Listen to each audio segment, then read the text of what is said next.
Assalamualaikum warahmatullahi wabarakatuh. Perkenalkan, kami dari kelompok 7. Di sini kami akan menjelaskan mengenai penerapan hukum Bernoulli pada cerobong asap. Sebelum itu, kami akan memperkenalkan diri masing-masing yang dimulai dari diri saya sendiri. Perkenalkan, nama saya Dian Fahira, NIM 120350109. Kenalkan, nama saya Muhammad Haikal Madani, NIM 120350141. Perkenalkan, nama saya Hana Berliana Aprilia dengan NIM 120350142.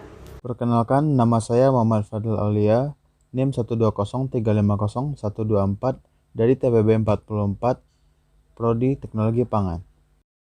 Perkenalkan, nama saya Ardel Atalah Wijanarko dari Prodi Teknologi Pangan dengan NIM 120350118. Nama saya Rio Alfian dengan NIM 120350117 dari Prodi Teknologi Pangan. Selamat menyaksikan. Dalam kehidupan sehari-hari, kita tentu menemui fenomena-fenomena yang secara tidak sadar semua itu berkaitan erat sekali dengan konsep fisika. Salah satunya adalah penerapan prinsip Bernoulli pada cerobong asap. Sebelum itu, kita harus mengenal apa sih prinsip Bernoulli itu. Jadi, hukum Bernoulli ialah salah satu hukum tertua yang ditemukan oleh seorang ilmuwan asal Jerman yang bernama Daniel Bernoulli. Prinsip Bernoulli ini adalah sebuah istilah di dalam mekanika fluida yang menyatakan bahwa pada suatu aliran fluida, peningkatan pada kecepatan fluida akan menimbulkan penurunan tekanan pada aliran tersebut. Prinsip ini sebenarnya merupakan penyederhanaan dari persamaan Bernoulli yang menyatakan bahwa jumlah energi pada suatu titik di dalam suatu aliran tertutup sama besarnya dengan jumlah energi di titik lain pada jalur aliran yang sama.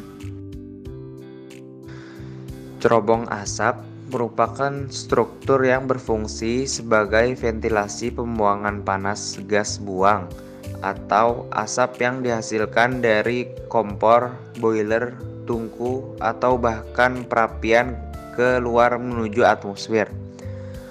Cerobong asap biasanya tersusun secara vertikal atau mendekati vertikal, dalam artian sangat mendekati vertikal. Fungsi dari cerobong asap sendiri adalah untuk menarik keluar udara dari proses pembakaran serta penguraian polutan yang terkandung dalam gas buang menuju wilayah yang lebih luas. Adapun prinsip Bernoulli pada cerobong asap. Asap dari proses hasil pembakaran akan memiliki temperatur yang tinggi, sehingga massa jenis udaranya menjadi kecil. Udara yang memiliki massa jenis yang kecil akan mudah untuk bergerak ke atas. Hukum Bernoulli juga menyatakan bahwa jika laju aliran udara yang semakin tinggi, maka tekanan udaranya menjadi kecil, dan sebaliknya, jika aliran udaranya rendah, maka tekanannya menjadi besar. Karena bagian dari cerobong asap berada di luar ruangan, maka angin akan meniup bagian atas cerobong asap tersebut, sehingga tekanan udara di sekitarnya menjadi lebih kecil. Dikarenakan di dalam ruangan tertutup tidak ada udara yang berhembus, maka tekanan udara di dalam ruangan tersebut besar. Oleh karena itu, asap akan tertekan keluar melalui cerobong asap. Keunikan dari desain cerobong asap ini yaitu memiliki bentuk vertikal dan ukuran yang lebih tinggi. Karena semakin tinggi dan panjang cerobong asap, semakin kuat pula aliran udara. Jika cerobong asap terlalu rendah, punggungnya bisa menjadi penghalang yang tidak dapat diatasi untuk asap yang keluar darinya. Akibatnya, akan ada efek aliran dengan gas buang kembali ke tungku. Selain itu, bentuk dari cerobong asap di berbagai negara berbeda-beda, seperti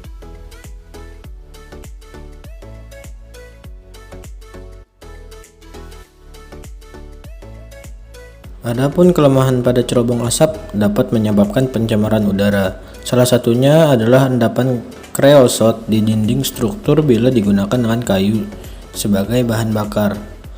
Endapan zatnya dapat mengganggu aliran udara dan yang paling penting mudah terbakar dan dapat menyebabkan kebakaran jika endapan tersebut menyala di cerobong asap.